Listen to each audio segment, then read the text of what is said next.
The Silent Language of Leaders by Carol Kinsey Gorman। Strong leader बनने के लिए अच्छे कम्युनिकेशन स्किल्स का होना जरूरी है, जिसमें बॉडी लैंग्वेज भी शामिल है। क्या आपने कभी सोचा है कि कुछ लोग एक लीडर के तौर पर बाकियों से ज्यादा सक्सेसफुल क्यों होते हैं? क्यों लोग आसानी से उनकी बातें मान जाते हैं? वैसे तो सेल्फ कॉन्फिडेंस और वर्ड सिलेक्शन भी इसमें रोल प्ले करते हैं, लेकिन ये तो बस कहानी का आधा हिस्सा है। असल में एक अच्छा लीडर बनने के लिए सही बॉडी लैंग्वेज का होना भी बहुत जरूरी है। बॉडी लैंग्वेज एक पावरफुल टूल है। अपनी टीम के सामने खड़े होते ही आप बिना बोले भी आपकी बॉडी लैंग्वेज से बहुत कुछ कह जाते हैं। आपका पोस्चर, आपके हाथ पैर हिलाने का तरीका, यहाँ तक कि आपकी आंखें भी एक अच्छे और भरोसेमंद लीडर के तौर पर आपकी इमेज बना या बिगाड़ सकती है। अगर हम सभी बातों को शुरू से समझें तो एक अच्छा लीडर बनने के लिए अच्छे कम्युनिकेशन स्किल्स की जरूरत पड़ती है। और अच्छा कम्युनिकेशन स्किल केवल वर्ड्स तक सीमित नहीं है, बल्कि बॉडी लैंग्वेज भी इसका हिस्सा है। सही बॉडी लैंग्वेज के बिना आप ना किसी से अपनी बात मनवा सकते हैं, ना ही उसे इंस्पायर कर सकते हैं, और तो और आपका फर्स्ट इंप्रेशन भी बिगड़ सकता है। जबकि सही बॉडी लैंग्वेज जो आपके posture, gesture, facial expression, eye contact, touch और स्मेल से मिलकर बनता है, उसकी मदद से आप उस इंसान से भी जुड़ सकते हैं जो आपको जानता भी ना हो। एक लीडर के तौर पर आपकी बॉडी लैंग्वेज को चंद सेकंड्स में जज और इंटरप्रेट किया जा सकता है। स्टडीज की माने तो किसी की क्रेडिबिलिटी, सेल्फ कॉन्फिडेंस, विश्वसनीयता और लोग उसे कितना ज्यादा पसंद करेंगे, ये सारी बातें जानने में केवल 7 सेकंड लगाते हैं। 7 सेकंड यानी जब तक आप अपनी मेहनत से लिखी स्पीच बोलेंगे, तब तक लोग आपके बारे में काफी कुछ अंदाजा लगा चुके होंगे। लेकिन ये सब इतना जल्दी कैसे हो जाता है? इसका जवाब हमारे दिमाग के काम करने के तरीके में छुपा है। बॉडी लैंग्वेज ब्रेन के लिम्बिक सिस्टम में प्रोसेस होता है, और ये वही हिस्सा है जहां मेमोरी और इमोशन भी प्रोसेस होते हैं। इसलिए ये हिस्सा काफी फास्ट काम करता है, बिल्कुल किसी अलार्म की तरह। जैसे ही इसके पास कोई इन्फॉर्मेशन आती है, ये तुरंत हमें आने वाले खतरे के लिए तैयार कर देता है। क्योंकि हम सबके दिमाग का बेसिक स्ट्रक्चर एक जैसा है, इसलिए हमारा लिम्बिक सिस्टम भी एक जैसा काम करता है और बॉडी लैंग्वेज को भी एक जैसा ही प्रोसेस करता है, फिर चाहे वो दुनिया के किसी भी कोने में रहने वाला क्यों ना हो। शायद इसीलिए बॉडी लैंग्वेज ह्यूमन कम्युनिकेशन का सबसे पहला और पुराना तरीका है। इसकी मदद से उस जमाने के लोग सेकंड्स में ये पता लगा लेते थे कि सामने वाला इंसान दोस्त है या दुश्मन। आज कम्युनिकेशन के बहुत साधन हो जाने के बाद भी बिजनेस और लाइफ में बॉडी लैंग्वेज बहुत बड़ा रोल प्ले करती है। सक्सेसफुल लीडर्स ना केवल अपनी बॉडी लैंग्वेज कंट्रोल करते हैं, बल्कि दूसरों की बॉडी को समझते भी हैं। क्या आप कॉन्वर्सेशन के दौरान अपनी बाहें फोल्ड कर लेते हैं? अगर हाँ, तो रुक जाइए, क्योंकि चाहे आपने इन्हें ठंड से बचने के लिए क्यों ना फोल्ड किए हों, पर ये आपका इंप्रेशन खराब कर सकते हैं। बॉडी लैंग्वेज देखने वाले की आंखों में होती है। आपका कॉन्वर्सेशन पार्टनर आपकी बॉडी लैंग्वेज को अपने तरीके से इंटरप्रेट करता है, चाहे आपके इंटेंशंस कुछ भी हों। जब भी हम किसी लीडर से मिलते हैं, तो जाने अनजाने हम उसकी अथॉरिटी और उसके जोश को जज करने लगते हैं। आप अपने जोश को अपनी ओपन बॉडी लैंग्वेज से दर्शा सकते हैं, जैसे बोलने वाले की तरफ फेस करके, उसकी बातों, स्माइल और गर्दन के साथ अपनी मूवमेंट्स को सिंक्रोनाइज करके। इसी तरह अपने सोशल स्टेटस और पावर को भी हम बॉडी लैंग्वेज से दर्शा सकते हैं। जैसे अगर आप खुद को स्ट्रॉन्ग और रिलायबल साबित करना चाहते हैं, तो अपना बॉडी पोस्चर सही रखिए, अपनी बातों को साफ तरीके से रखिए और अपनी आंखों को सुनने वालों पर फोकस्ड रखिए। लोगों को ऐसे ही लीडर्स की तलाश होती है जो अपने कॉन्फिडेंस और स्टेबिलिटी को अपनी बॉडी लैंग्वेज से दिखा सकें। शायद इसलिए पॉलिटिक्स में भी बॉडी लैंग्वेज की बहुत अहमियत है। जब भी हम किसी पॉलिटिशियन को जज करते हैं, तो सबसे पहले ये देखते हैं कि वो कौन सी पार्टी का है, और दूसरे नंबर पर आता है बॉडी लैंग्वेज। इतिहास के कई दिग्गज नेता अपनी बॉडी लैंग्वेज के लिए जाने जाते थे, जैसे अटल बिहारी वाजपेयी, इंदिरा गांधी, राजीव गांधी, सरदार वल्लभ भाई पटेल। इनकी बॉडी लैंग्वेज ऐसी थी कि हमारे देश में ही नहीं, बल्कि विदेशों में भी लोग इनके फैन थे। आने वाले दिनों में बॉडी लैंग्वेज की इम्पोर्टेंस और बढ़ने वाली है, क्योंकि इंटरनेट के आ जाने से अब ज्यादा से ज्यादा मार्केट और जॉब प्लेस मल्टी कल्चरल होते जा रहे हैं, और एक मल्टी कल्चरल टीम के साथ डील करने के लिए आपको बॉडी लैंग्वेज की जरूरत तो पड़ेगी ही, ताकि आप हर कल्चरल बैकग्राउंड से आए मेंबर को इम्प्रेस कर सकें। इमेजिन कीजिए कि आपकी कंपनी में अलग अलग देशों से आए लोग काम करते हैं। अब आप हर एक की भाषा को ना बोल सकते हैं, ना समझ सकते हैं, ऐसे में आपकी जोश और भरोसे को दिखाने के लिए बॉडी लैंग्वेज से बेहतर कुछ नहीं। वीडियो टेक्नोलॉजी के बढ़ते चलन ने भी बॉडी लैंग्वेज की इंपॉर्टेंस को बढ़ा दिया है। आजकल केवल आपकी आवाज ही नहीं बल्कि वीडियो कॉन्फ्रेंसिंग से आप खुद भी अपनी टीम तक पहुंच सकते हैं। और गौर करने वाली बात यह है कि आपकी टीम जितनी बार आपको देखेगी उतनी बार एक लीडर के तौर पर आपको जज करेगी।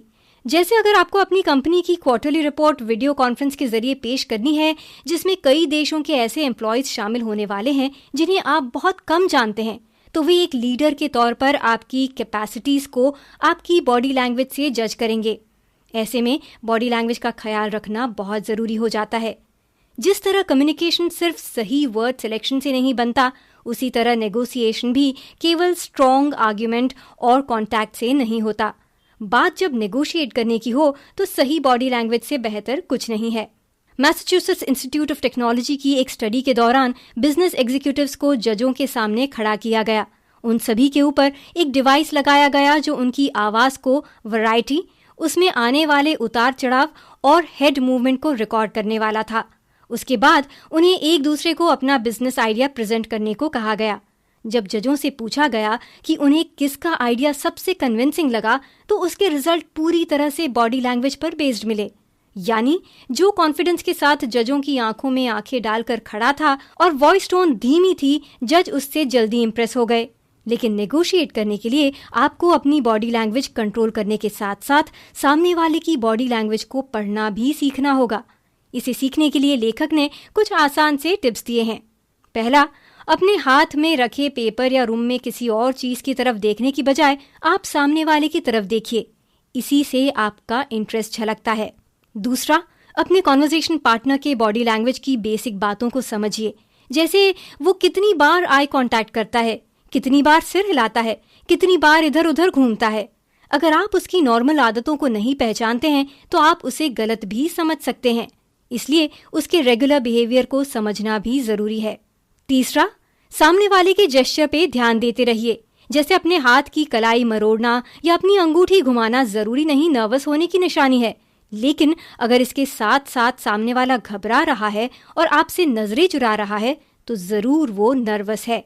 ऐसे सेट ऑफ जेस्चर्स जो किसी खास बात की तरफ इशारा करते हों उन्हें जेस्चर क्लस्टर कहते हैं। चौथा और ये आखिरी पॉइंट है, आसपास की कंडीशन को दिमाग में रखिए। जैसे स्टेज के सामने की लाइन में बैठे लोग कई बार अपने अपने पैरों और स्टेज के बीच दूरी बनाने के लिए पैर फोल्ड कर लेते हैं, तो आप कहीं इसका ये मतलब ना निकाल लें कि उन्हें आपकी बातों में इंटरेस्ट नहीं है। पैरों के बारे में कभी ना भूलिए। जिस तरह हाथ और आंखों का आई कांटेक्ट जरूरी है, उसी तरह पैरों के मूवमेंट्स भी इम्पोर्टेंट रोल प्ले करते हैं। अगर कोई अपने पैर लगातार हिला रहा है तो इसका मतलब या तो वो बोर हो रहा है या उसे अच्छा महसूस नहीं हो रहा। तो अगर आप खुद को एक स्ट्रॉन्ग लीडर की तरफ प्रोजेक्ट करना चाहते हैं तो अपने पैरों पर काबू रखिए। आज की कम्युनिकेशन टेक्नोलॉजी के ज़माने में अगर आप कोई बदलाव चाहते हैं तो बॉडी लैंग्वेज का सही होना बहुत ज़रूरी है। अगर आप अपने बिजनेस में कोई बदलाव लाना चाहते हैं तो सबसे पहले आपको अपनी टीम को उसके लिए तैयार करना होगा। असल में इंसान किसी भी तरह के बदलाव को इतनी आसानी से एक्सेप्ट नहीं करता, क्योंकि उसे बनाया ही ऐसा गया है कि वो जो चल रहा है उसी में खुश रहता है। ठीक ऐसा ही बिजनेस के साथ भी है। इसलिए किसी भी तरह का बदलाव लाने के लिए आपको अपनी टीम को मोटिवेट करना होगा। लेकिन कैसे? इसका सबसे बेस्ट तरीका है पॉजिटिव इमोशन क्रिएट करना। अगर आपकी टीम का एक भी व्यक्ति बदलाव से डर रहा है तो वो किसी वायरस की तरह है, ये डर बाकी सब में भी फैला देगा। इसलिए एक लीडर के तौर पर आपका अपनी बॉडी लैंग्वेज से पॉजिटिविटी को फैलाना बहुत जरूरी है। अपनी एंट्री के समय कॉन्फिडेंट रहें, आई कांटेक्ट बनाए रखें और हाथों से पॉजिटिविटी के सिग्नल दें। जैसे मीटिंग के दौरान हाथों को टेबल पर रखना आशा और ताकत का सिग्नल देता है। कभी भी फ्रीज ना हो या ऐसा ना दिखाएं कि आपको जाने की जल्दी है, क्योंकि ये डिफेंसिव बिहेवियर की निशानी है। इन सिग्नलों को अपनी बॉडी लैंग्वेज के जरिए दूसरों तक पहुंचाना बहुत जरूरी है। हालांकि आजकल कम्युनिकेशन टेक्नोलॉजी ने हमें बहुत से ऐसे जरिए दिए हैं जहां बिना बॉडी लैंग्वेज के भी अपना मैसेज दूसरों तक पहुंचाया जा सकता है, लेकिन फिर भी उनमें वो बात और फीलिंग नहीं आती। हम कम्युनिकेशन टेक्नोलॉजी को 2 कैटेगरीज में बांट सकते हैं, रिच और लीन।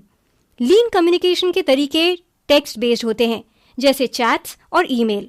वैसे तो ये तरीके काफी आसान और सहूलियत से भरे हैं, लेकिन कभी कभी केवल टेक्स्ट पढ़कर कोई आपकी बात का गलत मतलब भी निकाल सकता है। वहीं रिच कम्युनिकेशन में टेक्स्ट के साथ साथ व्यक्ति की आवाज और इमेज जैसी चीजें भी शामिल होती हैं, जैसे वीडियो कॉन्फ्रेंसिंग, वीडियो चैट। लीन कम्युनिकेशन की तुलना में रिच कम्युनिकेशन के जरिए हम अपने इमोशंस और फीलिंग्स को ज्यादा बेहतर तरीके से दूसरे तक पहुंचा सकते हैं। इसलिए भरोसा और विश्वास बनाने में रिच कम्युनिकेशन ज्यादा कारगर है। रिच कम्युनिकेशन टेक्नोलॉजी का इस्तेमाल करते वक्त सामने वाले से ठीक वैसा आई कांटेक्ट बनाए रखें जैसा आप फेस टू फेस कांटेक्ट में रखते हैं, वरना आपके कम्युनिकेशन का तरीका रिच होकर भी किसी काम का नहीं रह जाएगा। चाहे कितनी भी टेक्नोलॉजी आ जाए, पर फेस टू फेस कम्युनिकेशन अभी भी सबसे बेस्ट है। इसलिए हर अच्छा लीडर ये कोशिश करता है कि वो अपने एम्प्लॉय से खुद मिले, फिर चाहे वो अपना काम कॉल या टेक्स्ट पर आसानी से क्यों ना करवा सकता हो। इफेक्टिव कोलैबोरेशन के लिए पॉजिटिव बॉडी लैंग्वेज का होना बहुत जरूरी है। पॉजिटिव बॉडी लैंग्वेज न केवल अपने एम्प्लॉयज के साथ काम करने में हेल्प करता है, बल्कि दूसरों के साथ कोलैबोरेशन बनाने के लिए भी ये बहुत जरूरी है। अगर कोई बोल रहा है और आपकी नजरें इधर उधर भटक रही हैं, तो उसे लगेगा कि उसकी बातें आपके लिए इम्पोर्टेंट नहीं है और ना ही आपको सुनने में कोई इंटरेस्ट है। हो सकता है इससे वो अपना मोटिवेशन खो दे और आपके साथ काम करने से मना कर दे। लेकिन इंसान तो एक दूसरे के साथ मिलजुल कर काम करने के लिए बने हैं।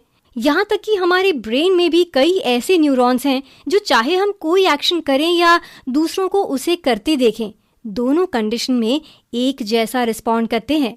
इन्हें मिरर न्यूरॉन्स कहा जाता है। इन्हीं की बदौलत हम दूसरों के दर्द और खुशियों को समझकर दया और प्यार जैसे इमोशनल कनेक्शनों को महसूस कर पाते हैं। मिरर न्यूरॉन बिजनेस में भी रोल प्ले करते हैं। ये मिरर न्यूरॉन्स का ही जादू है कि कुछ एम्प्लॉयज अनजाने में अपने लीडर की वर्किंग स्टाइल को कॉपी करने लगते हैं। इसलिए ये बेहद जरूरी है कि लीडर्स ऐसी बॉडी लैंग्वेज का इस्तेमाल करें जो कोलैबोरेशन को बढ़ावा दे। इसलिए जब कोई बात कर रहा है तो उसकी तरफ मुड़ जाएं, स्माइल करें, उसे दिखाएं कि आप सुन रहे हैं। अपने बीच किसी बेंच या डेस्क जैसे बैरियर को ना आने दें। लेकिन ऐसा करते हुए इस बात का ध्यान रखना भी जरूरी है कि कहीं आप उसके ज्यादा नजदीक तो नहीं चले गए, क्योंकि ऐसे में वो नर्वस और अनकंफर्टेबल भी महसूस कर सकता है। अमेरिका में ऐसा माना जाता है कि किसी भी व्यक्ति के आसपास 4 जोन होते हैं। पहला, इंटीमेट जोन, जो कि उसके 18 इंच के डायमीटर में होता है, जिसमें केवल वो लोग आ सकते हैं जो उसके बहुत क्लोज होते हों, जैसे बेस्ट फ्रेंड, फैमिली या रोमांटिक पार्टनर। दूसरा है क्लोज पर्सनल जोन, जो 2 फीट तक होता है, जिसमें उसके दोस्त और क्लोज बिजनेस पार्टनर आ सकते हैं। तीसरा, फार पर्सनल जोन, जो कि लगभग 4 फीट तक होता है, जिसमें उसके साथ काम करने वाले और जानकार लोग आ सकते हैं। और आखिरी है सोशल जोन, जिसमें बाकी दुनिया के लिए जगह होती है। अपने ऑफिस में या किसी भी टीम बिल्डिंग इवेंट में इन जोन्स का ख्याल रखना बहुत जरूरी है। टीम बिल्डिंग हमेशा सोशल जोन से शुरू होकर फार पर्सनल जोन तक जाती है। इससे ज्यादा करीब जाने से आप एम्प्लॉय को नर्वस कर सकते हैं। बॉडी लैंग्वेज में जेंडर का भी बहुत इंपॉर्टेंट रोल है। हम सब जानते हैं कि मेन और विमेन दोनों ही एक अच्छा लीडर बनने की काबिलियत रखते हैं, लेकिन फिर भी मेन और विमेन के कम्युनिकेशन के तरीके और बॉडी लैंग्वेज में फर्क क्यों है? इसका जवाब ढूंढने के लिए हमें फिर से ब्रेन की बनावट की ओर जाना होगा। सबसे पहली बात, मेन और विमेन इमोशन को अलग अलग ढंग से प्रोसेस करते हैं। दोनों में ही शुरुआती इंफॉर्मेशन मिरर न्यूरॉन्स में जाती है, लेकिन मेन में उसके बाद एक और सिस्टम काम करने लगता है, जो है टेम्पोरोपैराइटल जंक्शन। इसलिए मेन अपना फोकस एनालिसिस और प्रॉब्लम सॉल्विंग की तरफ आसानी से शिफ्ट कर पाते हैं, जबकि विमेन का ब्रेन इमोशन को काफी देर तक प्रोसेस करता रहता है। दूसरी बात कि मेन और विमेन स्ट्रेस को भी अलग अलग तरीकों से हैंडल करते हैं। मेन में फाइट और फ्लाइट वाला रिएक्शन जल्दी होता है, जबकि विमेन अपनी लिम्बिक सिस्टम का इस्तेमाल करके स्ट्रेस को भी इमोशनली हैंडल करती हैं। इसलिए स्ट्रेस में मेन किसी के प्रति सहानुभूति नहीं दिखा पाते, जबकि विमेन स्ट्रेस में ज्यादा सहानुभूति दिखाती हैं। जब एक आदमी रूम में बैठा हो और कोई अनजाना आदमी वहां आए, तो मेन फटाफट वहां से निकलने का रास्ता ढूंढने लगते हैं। वहीं अगर एक औरत बैठी हो तो पहले वो उस अनजान आदमी के फेस की तरफ देखकर एनालाइज करेगी कि वो दोस्त है या कोई दुश्मन। वो भागने की कोशिश तभी करेगी जब उसे उसमें कोई खतरा नजर आएगा। इसलिए ब्रेन के ये सारे डिफरेंसेस बॉडी लैंग्वेज में भी देखने को मिलते हैं। फीमेल हमदर्दी की फीलिंग को आसानी से दूसरों तक पहुंचा सकती है, क्योंकि उनके लिए स्माइल करना और आई कांटेक्ट बनाना मेल की तुलना में आसान होता है। फीमेल दूसरों की बॉडी लैंग्वेज को भी आसानी से पढ़ लेती हैं, इसलिए फीमेल लीडर्स ज्यादा चार्मिंग होती हैं और उन्हें पसंद भी किया जाता है। लेकिन एक फीमेल लीडर होने में सबसे बड़ा खतरा ये है कि कई बार लोग आपको इनसिक्योर और डिसीजन ना ले पाने वाला समझने की गलती करने लगते हैं। वहीं एक मेल लीडर हमेशा अपनी स्ट्रेंथ, पावर और अथॉरिटी शो करते रहते हैं, यानी वो बाहर से खुद को बहुत मजबूत दिखाने की कोशिश करते हैं, पर कई बार इस कोशिश में उनकी बॉडी लैंग्वेज इनसेंसिटिव और ओवर कॉन्फिडेंट लगने लगती है। आज के मल्टीकल्चरल बिजनेस एनवायरनमेंट में बॉडी लैंग्वेज के कल्चरल डिफरेंसेस को समझना बहुत जरूरी है। अगर कोई अपने अंगूठे और 4 फिंगर को मिलाकर अपनी उंगलियों से गोला बनाकर इशारा करे तो आप इसे क्या समझेंगे? आपका जवाब इस बात पर डिपेंड करता है कि आप दुनिया के किस कोने से हैं। अगर आप अमेरिका के रहने वाले हैं तो आप इसे ओके समझेंगे। अगर भारत के हैं तो आप इसे बढ़िया समझेंगे। अगर फ्रांस के हैं तो आप इसे जीरो या वर्थलेस समझेंगे। वहीं जापान में इसका मतलब पैसा होता है और दुनिया के किसी और कोने में इसका मतलब कुछ और भी अजीब हो सकता है। यानी ये एक ऐसा जेस्चर है जो बहुत सी मिसअंडरस्टैंडिंग्स क्रिएट कर सकता है। जैसे जैसे टेक्नोलॉजी बढ़ती जा रही है वैसे वैसे हमारी दुनिया छोटी होती जा रही है और इस कल्चरल डिफरेंस को समझना उतना ही जरूरी होता जा रहा है। इसलिए हर फॉर्मल सिचुएशन में इस डिफरेंस को ध्यान में रखकर अपने बिहेवियर को एडजस्ट करना जरूरी है। जैसे अगर आप अमेरिका में हैं तो आपको थोड़ा सॉफ्टली बिहेव करना होगा, वहीं अगर आप अरब देशों में डील कर रहे हैं तो आपको थोड़ा सख्त होना पड़ेगा। इसी तरह से अगर आपको जापान में किसी को अपना बिजनेस कार्ड देना हो तो दोनों हाथों में पकड़कर थोड़ा झुक कर उन्हें दें, क्योंकि इसके अलावा कोई और तरीका वहां सही नहीं माना जाता। वहीं अगर आपने भारत में ऐसा किया तो लोग आपको पागल समझेंगे। हर कल्चर में कई चीजों का अपना अलग तरीका है, लेकिन हर जगह बॉडी लैंग्वेज काफी हद तक एक जैसी ही होती है। हर इंसान 7 बेसिक इमोशंस को पहचान सकता है, जो हैं जॉय, सरप्राइज, दुख, गुस्सा, डर, घिन और बेइज्जती। चाहे कोई व्यक्ति कहीं से भी आया हो, आप उसकी बॉडी लैंग्वेज में ये 7 चीजें आसानी से पहचान लेंगे। यहाँ तक कि आप बॉडी लैंग्वेज से निकली इमोशन को भी पहचान सकते हैं, क्योंकि अगर किसी के इमोशन नकली हो तो वो ज्यादा देर तक एक ही फेशियल एक्सप्रेशन बनाए नहीं रख पाएगा। उसमें कोई न कोई बदलाव जरूर आएगा जिससे आप असली और नकली के बीच का फर्क पहचान सकते हैं। केवल बेइज्जती ही एक ऐसा इमोशन है जिसमें फेशियल एक्सप्रेशन खुद ब खुद बदलते रहते हैं। दुनिया के अलग अलग कोनों में बहुत से सोशल कॉन्सेप्ट्स का मतलब अलग है। जैसे ब्राजील और वेस्टर्न देशों में टच एक आम बात है, यहाँ तक कि हेलो भी लोग गले मिलकर बोलते हैं। लेकिन भारत जैसे कई देशों में टच आज भी उतना आम नहीं है और इसे सही नहीं माना जाता। ठीक ऐसे ही ज्यादा देर तक आई कांटेक्ट बनाए रखना कई देशों में आम सी बात है, वहीं कई जगह इसे अजीब माना जाता है। इसलिए ये जरूरी है कि आप किसी के साथ काम करने से पहले उसके कल्चर के बारे में थोड़ा जान लें। ऐसा करने से आप अपनी बॉडी लैंग्वेज का सही इस्तेमाल कर पाएंगे। कुल मिलाकर लीडरशिप कम्युनिकेशन पर डिपेंड करती है और कम्युनिकेशन का मतलब केवल शब्दों का हेर फेर नहीं है। इसलिए अपनी बॉडी लैंग्वेज को ऐसा रखिए जो आपके वर्क प्लेस पर पॉजिटिविटी और कोलैबोरेशन बनाए रखे। बॉडी लैंग्वेज की ताकत को समझने का सबसे अच्छा तरीका है कि आप इसे इस्तेमाल करना सीखें कि कैसे आप ओपन और जोश से भरे दिख सकते हैं। एक सक्सेसफुल लीडर बनने के लिए अपनी बॉडी लैंग्वेज बेहतर बनाने के साथ साथ दूसरों की बॉडी लैंग्वेज को पढ़ना भी जरूरी है। क्या करें? टच बॉडी लैंग्वेज का जरूरी हिस्सा है, इसे नजरअंदाज ना करें। Physical touch non verbal communication का बहुत जरूरी हिस्सा है। इससे ऑक्सीटोसिन का लेवल बढ़ता है और स्ट्रेस हार्मोन कॉर्टिसोल का लेवल कम होता है, जिससे ट्रस्ट की फीलिंग डेवलप होती है। हाँ, कई बार टच अनकंफर्टेबल भी हो सकता है। जैसे एक मेल लीडर किसी फीमेल एम्प्लॉय को टच करे तो उसे अजीब भी लग सकता है, लेकिन इसका ये मतलब नहीं कि इसे पूरी तरह से नजरअंदाज कर दिया जाए। अगर आप एक महान लीडर हैं तो आप अपनी टीम में टच के पावर का इस्तेमाल सही तरीके से करके अपनी टीम को मोटिवेट कर सकते हैं।